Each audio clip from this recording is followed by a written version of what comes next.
Tiene el uso de la tribuna el senador Jorge Luis Lavalle Mauri del PAN para presentar su reserva del 53B. Por favor, senador.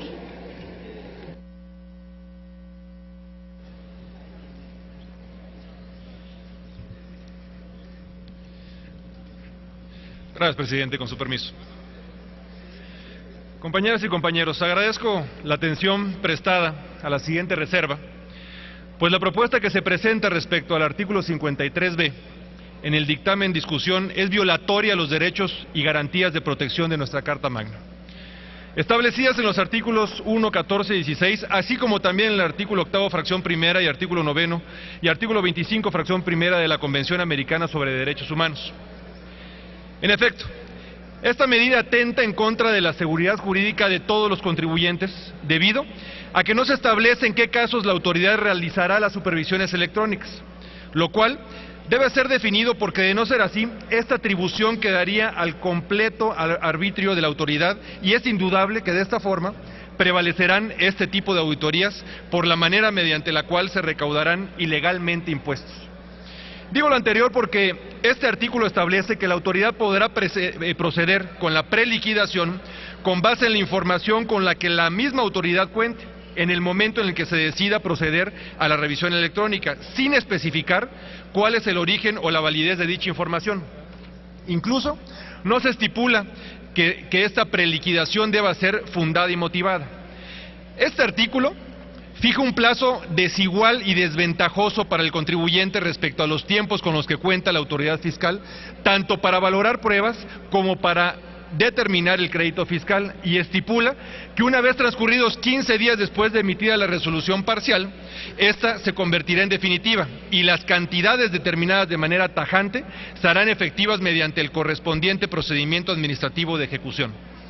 Todo lo anterior sin duda representa una franca violación a las garantías de audiencia, legalidad y debido proceso, ya que nuestro sistema jurídico, al ser el crédito fiscal una obligación, es decir, que deriva de una ley, no de la voluntad de las partes, y que en consecuencia no es posible iniciar el procedimiento administrativo de ejecución con base en una obligación libremente asumida por el particular para poder proceder a la ejecución de un crédito fiscal.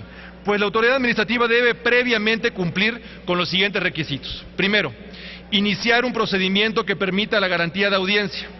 Segundo, dictar en su caso una resolución que determine un crédito fiscal. Y tercero, comunicarla al afectado y permitirle en el plazo que señala la ley que lo pague voluntariamente o lo impugne. La legalidad no puede convalidarse con el simple paso del tiempo y basándose unilateralmente en la información que posee la autoridad, partiendo de una preliquidación que no es definitiva, pues estamos en presencia de una violación a la ley que excede el vicio formal de la ausencia de fundamentación y violación. Por lo tanto, se configura a todas luces esta causal de ilegalidad. De permitir nosotros que se acepte esta medida, estaríamos afectando los derechos humanos y garantías de protección establecidas en nuestra Carta Magna y en la Convención Americana de Derechos Humanos. Yo no entiendo aquí pues la falta de congruencia de quienes se declaran siempre defensores de los derechos humanos y en este caso pueden estar admitiendo este tipo de disposiciones.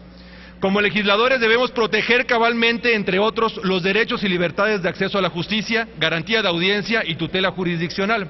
No podemos legislar en contra de lo que nosotros mismos hemos aprobado, como es el caso de nuestra Carta Magna.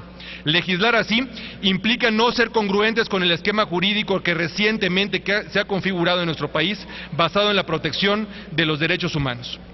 Si la tutela jurisdiccional se ha definido como el derecho de toda persona para acceder de manera expedita a tribunales independientes e imparciales, para plantear sus pretensiones o defenderse de ellas, con el objeto de que mediante la sustanciación de un proceso donde se respetan ciertas formalidades, se emita la resolución que decida la cuestión planteada y, en su caso, se ejecuten las decisiones.